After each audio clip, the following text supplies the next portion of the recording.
Pack your lies. They don't live here anymore. The smell of charcoal and burnt hamburgers filled my nostrils as I stood in my father-in-law's backyard, nursing a lukewarm beer and wondering how the heck my life had become a bad sitcom. My wife Sarah was holding court near the pool, her voice carrying that particular pitch it gets when she's had 3 glasses of wine and thinks she's the most fascinating person alive. "You know what I told Dave?" she announced to her assembled audience of relatives and neighbors. "I said, honey, if you're lucky enough to marry me, you better pray every night that I don't decide to cheat on you."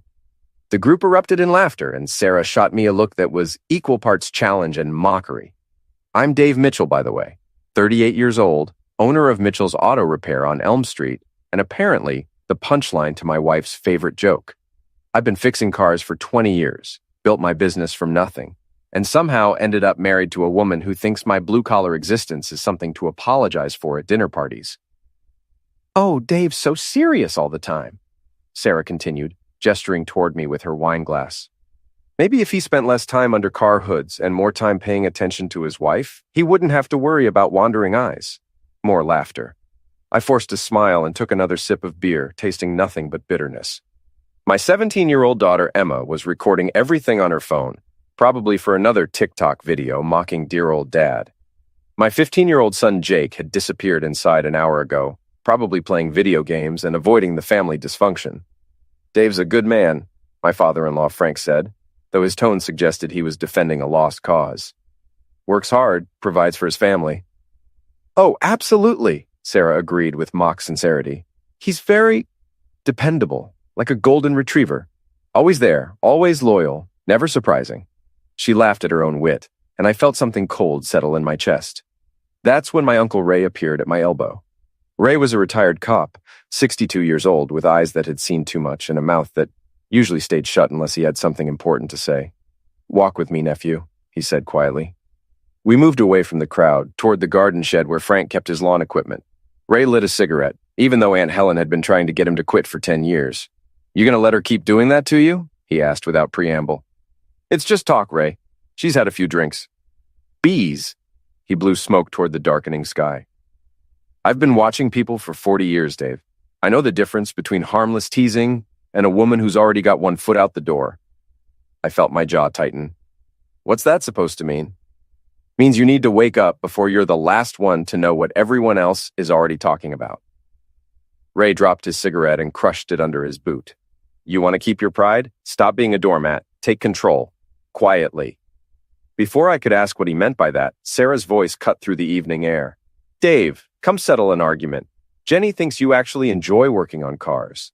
I told her you'd rather be doing anything else, but you're stuck because you never finished college." The group was looking at me expectantly, waiting for me to play along with another round of humiliation. Jenny Morrison, Sarah's best friend and owner of the local beauty salon, smiled at me with fake sympathy. "I love my work," I said simply. "Of course you do, honey," Sarah said in the tone you'd use with a slow child. "It's very honest work." That night, lying in bed next to my wife, who was scrolling through her phone and ignoring me completely, I thought about Ray's words. Sarah had been different lately. New clothes, new perfume, staying late at the real estate office more often. She started going to the gym, claimed she was finding herself and exploring her potential. I'd been married to Sarah for 19 years. We'd met when she was 23 and working as a secretary at a law firm. I was 21, just starting my apprenticeship at Murphy's Garage. She used to bring me lunch at work, used to brag to her friends about dating a guy who could fix anything. Now she acted like my calloused hands were an embarrassment. I rolled over and tried to sleep, but Sarah's earlier words kept echoing in my head. "You better pray every night that I don't decide to cheat on you." The thing about prayers is, sometimes they're answered in ways you never expected. 3 weeks after the barbecue, I was under the hood of Mrs. Peterson's ancient Buick when I heard my shop door chime. I looked up to see Sarah walking in, which was unusual. She never came to the shop unless absolutely necessary. "Hey, babe," she said, but her smile seemed forced. "My car's making that weird noise again." "Which weird noise? The rattling from the exhaust or the squeaking from the brakes?" "The squeaking one." She handed me her keys, and I noticed she'd gotten her nails done again. Professional manicure, expensive. "Can you take a look? I've got a big client meeting tomorrow." Sarah drove a 3-year-old Honda Accord. Reliable, practical, boring, just like she used to say I was. I'd been maintaining it since she bought it, so I knew every sound it made. "I'll check it out," I said. "Might be ready by 5 if it's just the brake pads." "Thanks, you're a lifesaver." She kissed my cheek, leaving a trace of lipstick that smelled like vanilla and secrets. "I'll catch a ride with Jenny." After she left, I popped the hood and started my inspection. The brake pads were fine. The rotors looked good. There was no squeaking noise, at least none that I could detect. But while I was checking the fluid levels, something caught my eye. Sarah's purse was sitting on the passenger seat, and the zipper was partially open. I could see the corner of something small and white inside. My hands moved before my brain could stop them. It was an AirTag, Apple's little tracking device, the same kind I'd bought a few months ago to keep track of my tools after someone broke into the shop. But this one wasn't mine. I stared at the small disc, my mind racing. Why would Sarah have a tracking device in her purse? Who was tracking her? Or more disturbing, who was she tracking? Then a worse thought occurred to me. What if she'd put it there herself? What if she wanted someone to be able to find her? I pulled out my phone and downloaded the Find My app.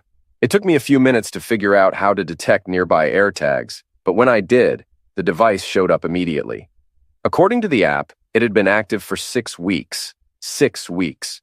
Right around the time Sarah had started her self-improvement phase. I put the AirTag back where I found it and finished my fake inspection of the car. When Sarah came back at 5:30 with Jenny, I handed her the keys and told her I couldn't find anything wrong. "Maybe it was just a one-time thing," I said. "You're probably right. Thanks, honey." She kissed me again, the same vanilla perfume, the same distracted smile. That night, I couldn't concentrate on anything. I kept thinking about the AirTag, about the way Sarah had been acting, about Ray's warning. I waited until she was asleep, then crept downstairs to my laptop. The Find My app worked on computers too. I logged in with my Apple ID and searched for nearby devices. The AirTag showed up immediately, currently located in our bedroom, but the location history was available too, if you knew how to access it. I spent the next 2 hours learning things I wished I didn't know. The AirTag had been to places Sarah had never mentioned, downtown locations during her supposed client meetings, a hotel on Riverside Drive, an apartment complex on the other side of town, always during business hours, always on days when she'd told me she was working late. But the most damning evidence was from the previous Tuesday. According to the location data, the AirTag had spent 3 hours at the Riverside Hotel, then moved to Romano's, the expensive Italian restaurant where Sarah and I had celebrated our anniversary 5 years ago. She'd told me she was showing houses to a client from Boston. I closed the laptop and sat in the dark, feeling like someone had punched me in the stomach. 20 years of marriage, 2 kids, a mortgage, a shared life, and my wife was sneaking around with a tracking device so her lover could find her. The next morning, Sarah was unusually cheerful at breakfast. "I might be late tonight," she announced, buttering her toast with theatrical casualness. "Big presentation for the Morrison account." Jenny Morrison. Her best friend, the one who'd given me that pitying look at the barbecue. "The Morrison account?" I asked. "Different Morrison. Commercial property downtown." She didn't meet my eyes. "Could run until 8 or 9. I nodded and sipped my coffee, tasting nothing but betrayal. That afternoon, I did something I never thought I'd do. I followed my wife. At 4:30, I closed the shop early and drove to the parking garage downtown where, according to the AirTag history, Sarah had spent several afternoons recently. I parked on the 3rd level and waited. She arrived at 5:15, driving her Honda into a spot near the elevator, but she didn't get out immediately. Instead, she sat in her car for about 10 minutes, checking her makeup in the rearview mirror and sending text messages. At 5:25, a black BMW pulled into the spot next to her. The driver was a man I recognized but had never met. Marcus Webb, owner of Webb Digital Solutions. I'd seen his picture in the local business journal. Mid-30s, expensive haircut, the kind of guy who wore suits to coffee shops and called everyone chief. Sarah got out of her car and slipped into the passenger seat of the BMW. Through that windshield, I watched them embrace. Not a friendly hug, not a business greeting, the kind of kiss that left no doubt about their relationship. I sat in my truck, gripping the steering wheel so hard my knuckles went white. Part of me wanted to march over there and confront them. Part of me wanted to drive home and pretend I'd never seen anything.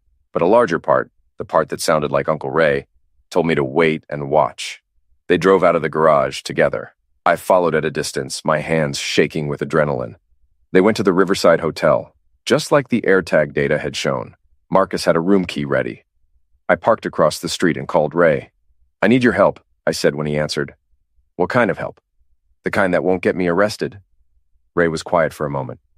"Where are you?" I told him. 20 minutes later, his old Chevy pickup pulled up next to mine. "How long have you known?" he asked. "About an hour for certain. 3 weeks of suspicion." Ray studied the hotel entrance. "You want to confront them or gather evidence?" "I want to make them pay." "Good. Confrontation is for amateurs. Evidence is for professionals." He handed me a small digital camera. "But first, you need to know exactly what you're dealing with." We waited. At 7:30, Sarah and Marcus emerged from the hotel looking relaxed and satisfied. They got back in the BMW and drove to Romano's, the same restaurant where Sarah and I had celebrated our anniversary. I took pictures, lots of pictures. "That's enough for tonight," Ray said. "Now comes the hard part, which is going home and acting normal while you figure out your next move." The drive home was the longest 20 minutes of my life. Sarah's car was already in the driveway when I arrived. I found her in the kitchen, humming while she prepared dinner. "How was your day?" she asked without looking up from the stove. "Fine, yours?" "Exhausting." The Morrison presentation ran longer than expected, but I think we landed the account. She turned and smiled at me. The same smile she'd given Marcus Webb 3 hours earlier. "I'm starving. I barely had time for lunch." I wanted to scream.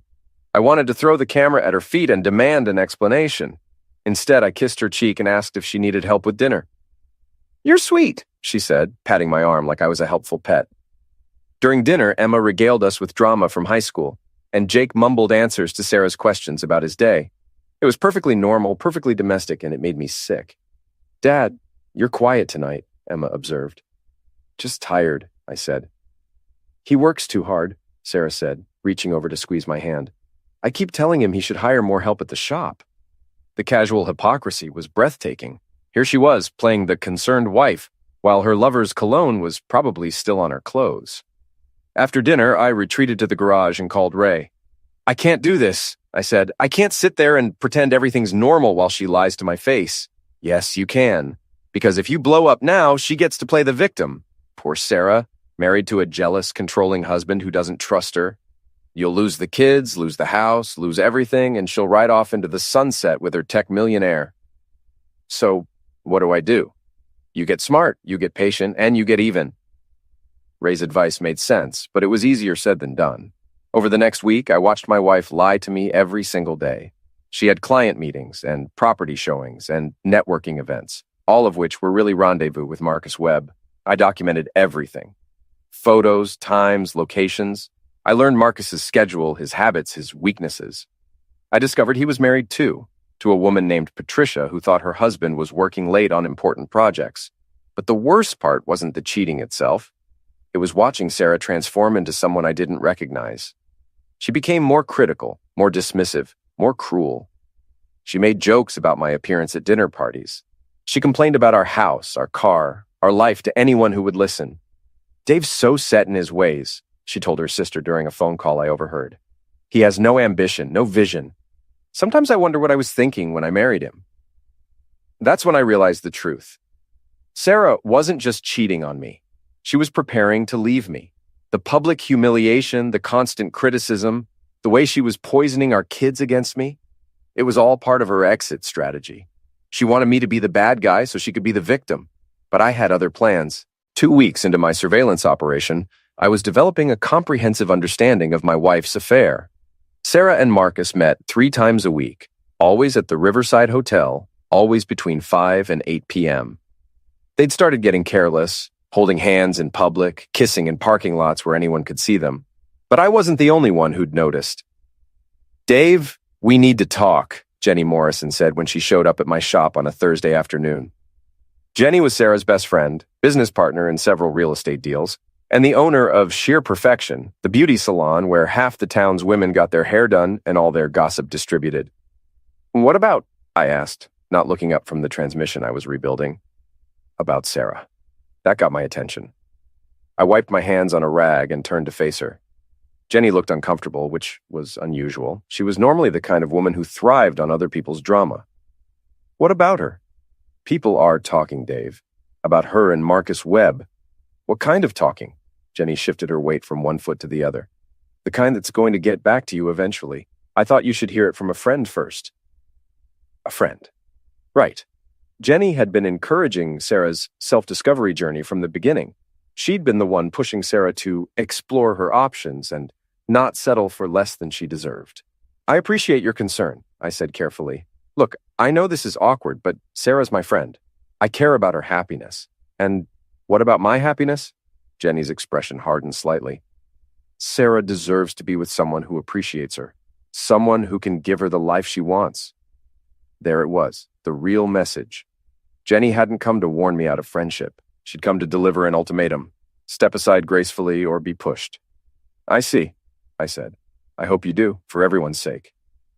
After Jenny left, I called Ray. Sarah's friends are circling the wagons, I told him. Expected. What did Jenny say exactly? I repeated the conversation word for word. Ray was quiet for a long moment. She's testing you, he said finally. Seeing if you'll roll over or fight back. Your response determines their next move. Which should be what? Nothing yet. Let them think they're in control. Meanwhile, we gather more ammunition. That weekend, Sarah announced she was going to a real estate conference in Hartford. She'd be gone Saturday and Sunday, staying overnight at the conference hotel. It's a great networking opportunity, she explained over breakfast. Some of the biggest names in New England real estate will be there. I nodded supportively. Sounds important? It could really boost my career. Maybe it's time I started thinking bigger than this little town. Emma looked up from her phone. Are you and Dad getting divorced? The question hung in the air like smoke. Sarah's face went through several expressions, surprise, guilt, annoyance, before settling on maternal concern. Why would you ask that, honey? Because you guys barely talk anymore, and you're always going to meetings or conferences or whatever.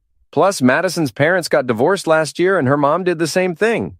Lots of business trips right before she moved out. Sarah reached across the table and took Emma's hand. Your father and I are going through a rough patch, but that doesn't mean we're getting divorced. Sometimes adults need space to figure things out. Jake snorted. That's what Madison's mom said too. After the kids left for school, Sarah turned to me with an expression I couldn't quite read. We should talk, she said. About what? About us. About where we're headed. I felt a chill run down my spine. This was it. The conversation I'd been dreading and expecting in equal measure. Okay. Sarah took a deep breath. I've been doing a lot of thinking lately. About my life, my goals, what I want for the future. And I think we want different things, Dave. You're content with the status quo, the shop, this house, this town, but I want more. More what? More everything. More excitement, more opportunity, more passion. The word hung between us like an accusation. I thought about Marcus Webb, about the hotel room, about the lies and the betrayal and the casual cruelty of it all. I see, I said. Do you? Because I don't think you do. I don't think you understand how suffocating this all feels sometimes. Suffocating. Yes, the same routine day after day. You go to the shop, I show houses, we come home, we eat dinner, we watch TV, we go to bed, rinse and repeat. Where's the adventure? Where's the romance? I stared at my wife, this woman I'd loved for 20 years, and realized I was looking at a stranger. The Sarah I'd married would never have called our life together suffocating. She would never have made me feel like a burden she was tired of carrying. So, what are you saying? I asked. I'm saying maybe we should consider a trial separation. Give each other some space to figure out what we really want. There it was, the setup, the justification for what she'd already decided to do. She wasn't asking for space to think. She was asking for permission to leave me for Marcus Webb without looking like the villain. A trial separation, I repeated, just temporarily to see how we feel. And where would you go during this trial separation? I don't know. Maybe I could rent a place downtown. Something small, just until we figure things out. Something small. Like Marcus Webb's penthouse apartment. I need to think about it, I said. Sarah's face brightened with relief. Of course, take all the time you need. She kissed my forehead like I was a child who'd finally agreed to take his medicine. That afternoon, I drove to Ray's house and told him about the conversation. She's accelerating the timeline, he said. Probably because Webb is pressuring her to make a decision. So, what do I do? Ray smiled, and for the first time in weeks, it wasn't a sympathetic smile. It was the smile of a man who'd been waiting for the right moment to spring a trap. Now we stop playing defense and start playing offense. The Hartford Real Estate Conference was a fiction, of course. I confirmed this with a simple phone call to the Hartford Convention Center, where no real estate events were scheduled that weekend. Sarah was spending the weekend with Marcus Webb at his lake house in Millfield, about an hour north of town. I knew this because I'd been tracking the AirTag, and because Ray had a friend who worked at the gas station where Marcus filled up his BMW every Friday afternoon. "You sure you want to do this?" Ray asked as we sat in his kitchen Saturday morning, finalizing our plan. "I'm sure, because once we start, there's no going back. Your marriage is over either way, but this path makes sure you're not the one who gets destroyed in the process." I thought about Sarah's speech the day before, about trial separations and finding herself and needing space. I thought about Emma asking if we were getting divorced, and Jake's bitter comment about Madison's parents. I thought about 20 years of marriage being thrown away for a man in an expensive suit who probably saw Sarah as nothing more than a temporary diversion. "I'm sure," I said again. The first phase of Ray's plan was information gathering. While Sarah was at the lake house, we broke into her home office, technically not breaking since I lived there, and photographed everything.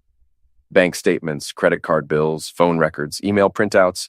Sarah had been sloppy, probably because she never expected me to fight back. The evidence was damning.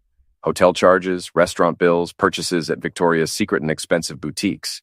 She'd been using our joint credit card to finance her affair, spending our money on lingerie and dinners for another man. But the real treasure trove was her laptop. "She didn't even password protect it," Ray marveled as we scrolled through her email. "Look at this." The emails between Sarah and Marcus went back 4 months. They started professional discussions about a potential real estate deal, but quickly became personal, then intimate, then explicit. In one particularly graphic exchange, Sarah wrote, "I can't wait to be free of this boring life. Dave's a good man, but he's not enough for me anymore. I need someone with ambition, someone who understands what I'm capable of." Marcus's response was equally revealing. "Soon, baby. Just a little longer and we can be together openly. Patricia suspects something, but she won't make a scene. Too much money at stake in the divorce." So Marcus was planning to leave his wife too. 2 marriages destroyed so they could play house together. But the most damaging email was from Jenny Morrison to Sarah. "I talked to Dave yesterday. He's completely clueless. Just keep playing the unhappy wife angle for a few more weeks and he'll agree to anything. Men like him always do." I stared at the screen, feeling a rage so pure it was almost cleansing. Jenny hadn't come to my shop to warn me. She'd come to manipulate me, to make sure I'd be a compliant victim in their little drama. "We've got them," Ray said quietly. "What's the next step?" Ray's smile was predatory. "Now we let them think they've won, and then we destroy them." Sunday evening, Sarah returned from her fictional conference, full of stories about networking opportunities and potential business deals. "How was your weekend?" she asked as she unpacked her overnight bag. "Quiet. Watched some TV, worked on the truck." "You should get out more, Dave. Maybe join a club or something. It's not healthy to spend so much time alone." The casual condescension was breathtaking. She was already treating me like a pathetic ex-husband who couldn't function without her. "Maybe you're right," I said. That week, I played the role of the defeated husband perfectly. I was quiet at dinner, distracted during conversations, mildly depressed in a way that suggested I was coming to terms with the end of my marriage. Sarah responded by being kinder to me, more patient, the way you treat someone you were about to put out of their misery. "I've been thinking about what you said," I told her Thursday night, "about the trial separation." Sarah's eyes lit up with hope and guilt in equal measure. "And? Maybe you're right. Maybe we do need some space to figure things out." "Oh, Dave." She hugged me, and I smelled Marcus Webb's cologne on her hair. "I think this could be really good for both of us." "When were you thinking of moving out?" "Well, I don't want to rush anything, but I did see a nice apartment downtown. It's available at the end of the month." 3 weeks. She was giving herself 3 weeks to finalize her exit strategy. "That sounds reasonable," I said. Friday afternoon, Jenny Morrison came into the shop again. This time, she was practically glowing with satisfaction. "I heard you and Sarah are taking some time apart," she said. "Word travels fast." "Small town. People talk." She examined her manicured nails. For what it's worth, I think you're doing the right thing. Sarah needs room to grow. Is that what you call it? Jenny's eyes narrowed slightly. What's that supposed to mean? Nothing. Just wondering what kind of growing she's planning to do. The kind that doesn't involve being held back by someone who's given up on life. There it was again. The casual cruelty, the assumption that I was too weak or stupid to fight back. I see, I said. I hope you do. And I hope you'll be mature about this whole situation, for the kids' sake. After she left, I called Ray. It's time, I said. You sure? I'm sure. Then let's give them a weekend they'll never forget. Saturday morning, Sarah kissed me goodbye and told me she was spending the day with Jenny, looking at apartments and discussing her future. She'd be home late, probably after 10. She was lying, of course. According to the AirTag, she was heading to Marcus Webb's penthouse for what they probably thought would be a romantic afternoon. Ray and I had other plans. At noon, I drove to Webb Digital Solutions and parked across the street. Marcus's BMW was in his reserved parking spot, which meant he was still at the office, probably finishing up work before his rendezvous with my wife. I walked into the building and took the elevator to the 3rd floor. Webb Digital Solutions occupied half the floor, with Marcus's corner office clearly visible through glass walls. He was on the phone, gesturing animatedly while he talked. I waited in the lobby until he finished his call, then knocked on his office door. Dave Mitchell, I said when he opened it. Sarah's husband. Marcus went pale. He was younger than I'd expected, maybe 35, with the kind of soft handsomeness that came from expensive grooming and a life without calluses. What can I do for you? He stammered. We need to talk. Marcus glanced around nervously, probably worried that his employees might overhear. Maybe we should go somewhere private. Your office is fine, unless you're expecting someone. He wasn't expecting Sarah for another hour, but he didn't know I knew that. Look, Dave, I think there might be some misunderstanding. No misunderstanding. I pulled out my phone and showed him one of the photos Ray and I had taken. Marcus and Sarah kissing in the parking garage. Pretty clear, actually. Marcus sat down heavily in his chair. How long have you known? Long enough.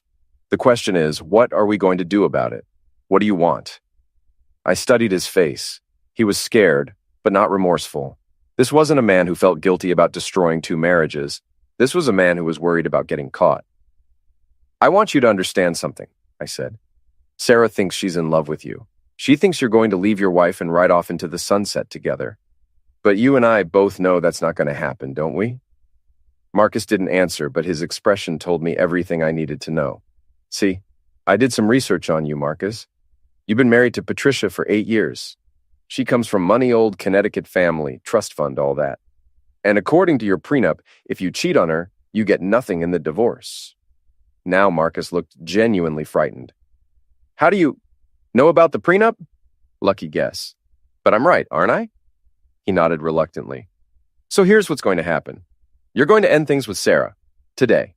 And you're going to do it in a way that makes it clear this was never serious for you. And if I don't? I smiled. And it wasn't a nice smile. Then, Patricia gets copies of all the emails, all the photos, and all the credit card receipts. How much do you think your little affair has cost you? 50,000? 100,000? Patricia's lawyers will have a field day. Marcus was quiet for a long moment. What about Sarah? Sarah's my problem. An hour later, I was parked outside Marcus's penthouse building when Sarah arrived. She looked excited, probably expecting a romantic afternoon with her lover. She was inside for exactly 12 minutes. When she came out, she was crying. I followed her as she drove aimlessly around town for 20 minutes before finally pulling into the parking lot of Riverside Park. She sat in her car, sobbing into her hands, and I felt something that might have been pity if I hadn't seen those emails. My phone rang. It was Marcus. I did what you asked, he said. What exactly did you tell her? That it was fun while it lasted, but I could never leave Patricia, that she was convenient but not worth losing everything over. Good. And if she tries to contact you, I'll ignore her calls. Smart man. I hung up and drove home. Sarah didn't return until almost midnight, and when she did, her eyes were red and puffy. She went straight to bed without speaking to me. Sunday morning, she was quiet and distracted. She kept checking her phone, probably hoping Marcus would call and tell her it was all a misunderstanding. He didn't call. Are you okay? I asked over breakfast. Fine, just tired. How was your day with Jenny yesterday? Sarah's face crumpled slightly. It was educational. That afternoon, Jenny Morrison called the house. I answered. "Is Sarah there?" she asked. "She's taking a nap. Can I take a message?" "Just tell her I called. About yesterday." "Sure, everything okay?" Sarah seemed upset when she got home. There was a pause. "She's fine, just some disappointment about an apartment. The one she wanted fell through." "That's too bad. I know she was excited about it." After I hung up, I smiled. Jenny was scrambling, trying to figure out what had gone wrong with their plan. Sarah was supposed to be triumphant, ready to start her new life with Marcus Webb. Instead, she was heartbroken and confused, but I wasn't done yet. Monday morning, I drove to Patricia Webb's art gallery downtown. She was an elegant woman in her early 40s, with the kind of quiet confidence that came from old money and good breeding. "Mrs. Webb? I'm Dave Mitchell. I think we need to talk about your husband." An hour later, Patricia had copies of everything. The emails, the photos, the credit card statements. She examined each piece of evidence with the cool detachment of someone who'd suspected the truth, but needed proof. "How long?" she asked. 4 months that I can prove." "Probably longer," Patricia nodded. "And your wife, what are you planning to do about her?" "That's between Sarah and me." "Of course." Patricia stood and extended her hand. "Thank you for bringing this to my attention, Mr. Mitchell. I know this couldn't have been easy." "No, it wasn't. For what it's worth, I'm sorry about your marriage, I mean." "So am I." That evening, Sarah was unusually quiet at dinner. She kept glancing at her phone, but no calls or messages came. Finally, Emma broke the uncomfortable silence. "Mom, are you and Dad still getting separated?" Sarah looked startled. We're still discussing it. Because Madison said her mom got really weird right before the divorce. Like crying all the time and checking her phone constantly." "I'm not crying all the time," Sarah said defensively. "You cried yesterday," Jake observed. "I heard you in your room." Sarah's face flushed. "Sometimes adults cry, Jake. It doesn't mean anything's wrong." But something was wrong, and we all knew it. The confident, self-assured woman who'd been planning her escape just a week ago had been replaced by someone anxious and uncertain. After dinner, Sarah cornered me in the kitchen. "Dave, about the separation, maybe we should slow down a little. Think it through more carefully." "Changed your mind?" "Not changed exactly, just maybe we should try counseling first, see if we can work things out." I looked at my wife, this woman who'd been ready to abandon our family for a man who'd just discarded her like a used tissue, and felt something cold settle in my chest. "It's too late for that, Sarah." "What do you mean?" "I mean, I know about Marcus Webb." The color drained from Sarah's face. "I don't know what you're talking about." "The hotel rooms, the restaurants, the emails. I know everything." Sarah sat down hard in one of the kitchen chairs. "How? Does it matter?" She was quiet for a long moment. When she finally looked up at me, her eyes were filled with tears that might have been genuine. "It's over," she whispered. "He ended it yesterday. Said it was just a fling, that I didn't mean anything to him." "And now you want to work on our marriage?" "I made a mistake, Dave, a terrible mistake, but it's over now. We can get past this." I studied her face, looking for any sign of genuine remorse. All I saw was desperation. "No," I said quietly. "We can't." "What do you mean?" "I mean, you made your choice, Sarah. You chose Marcus Webb over our family. The fact that he didn't choose you back doesn't change anything." "But I love you." "No, you don't. You love the security I represent. You love having a backup plan, but you don't love me." Sarah started crying in earnest now. "That's not true. I was confused. I was going through something, but I never stopped loving you. You called our life suffocating. You said I had no ambition, no vision. You told Marcus I wasn't enough for you anymore." Her eyes widened. "You read my emails?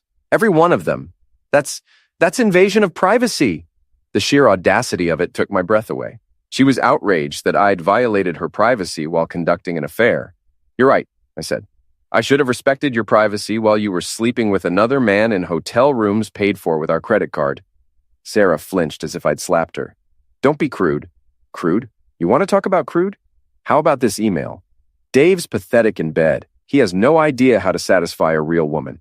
I fake it every time just to get it over with." "Remember writing that?" Sarah's face went white. "I was angry. I didn't mean it." "Or this one. I can't wait to see the look on Dave's face when I tell him I'm leaving. He'll probably cry like a little boy." "Did you mean that one?" "Stop." Or my personal favorite, the kids will be better off without Dave's influence. He's turning them into small-town losers just like him. Stop it, Sarah was sobbing now. I was trying to convince myself. I was trying to make it easier to leave. Well, congratulations. You convinced me too. I walked toward the kitchen door, then turned back. Pack your things, Sarah. I want you out by the end of the week. You can't throw me out. This is my house too. Actually, I can. See, while you were busy planning your new life with Marcus, I was busy protecting myself. I've got copies of everything, the emails, the credit card statements, the hotel receipts. New York might be a no-fault divorce state, but adultery still matters when it comes to asset division and custody. You bastard. Maybe. But I'm a bastard who's not going to let you destroy our kids' lives because you got bored with being a responsible adult. I left Sarah crying in the kitchen and went upstairs to tell Emma and Jake that their mother would be moving out. They took the news better than I expected. Kids are more perceptive than adults give them credit for. Is it because Mom was cheating? Emma asked. I was so surprised by the directness of the question that I answered honestly. Yes. Good, Jake said. She's been really mean lately. And fake, Emma added. Like super fake. Always pretending to be happy when she was obviously miserable. That night, I lay in bed alone for the first time in 20 years and tried to figure out how I felt. I wasn't sad exactly. I wasn't angry anymore either. I was relieved. The marriage had been over for months. I'd just been too stubborn or too scared to admit it. Sarah had done me a favor by cheating with Marcus Webb. She'd forced me to see the truth about what our relationship had become, but I still wasn't finished with her. Sarah moved out the following Friday, taking only her clothes and personal items. She found a small apartment across town, not the luxury place she'd planned to share with Marcus Webb, but a modest one-bedroom that she could afford on her real estate commissions. The kids stayed with me. Sarah had visitation rights, but Emma and Jake made it clear they weren't interested in spending much time with their mother. The betrayal had hurt them more than Sarah realized. She keeps texting me, Emma told me one evening, wanting to explain her side of the story. But what's to explain? She cheated on you and was going to abandon us for some rich guy. She wasn't going to abandon you, I said, though I wasn't entirely sure that was true. Dad? I read some of her emails too, before you changed the password on her laptop. I looked at my daughter, the 17-year-old who was rapidly becoming wiser than her years. What did you read? The one where she told Marcus that we'd be better off with him as a stepfather, that you were holding us back. I felt a familiar surge of anger, but pushed it down. Sarah was gone. The marriage was over. I needed to focus on moving forward, not looking back. But moving forward didn't mean letting her off the hook entirely. 2 weeks after Sarah moved out, I got a call from Jenny Morrison. We need to talk, she said. About what? About Sarah, and about you being vindictive. I almost laughed. Vindictive? You destroyed her relationship with Marcus Webb. You turned her own children against her. You're trying to ruin her life. I'm trying to protect my family by being cruel and petty. Jenny, let me ask you something. Did you know about the affair? There was a pause. I suspected. Did you encourage it? Another pause. Sarah was unhappy. She deserved better. So you helped her cheat on her husband and planned to abandon her children. That's not what happened. Isn't it? Because I've got emails that suggest otherwise, including some from you to Sarah, coaching her on how to manipulate me into agreeing to a divorce. Jenny was quiet. Here's what's going to happen, I continued. You're going to stay out of my business. You're not going to spread rumors about me being vindictive or cruel. And you're not going to try to turn people in this town against me. Or what? Or I'll make sure everyone knows exactly what kind of friend you really are. How you helped destroy a 20-year marriage because you thought it would be entertaining. You wouldn't. Try me. Jenny hung up without another word. The next day, Sarah called. Jenny says you threatened her. I explained some boundaries to her. She was just trying to help me. Help you what? Cheat on your husband? Abandon your children? Destroy your family? It wasn't like that.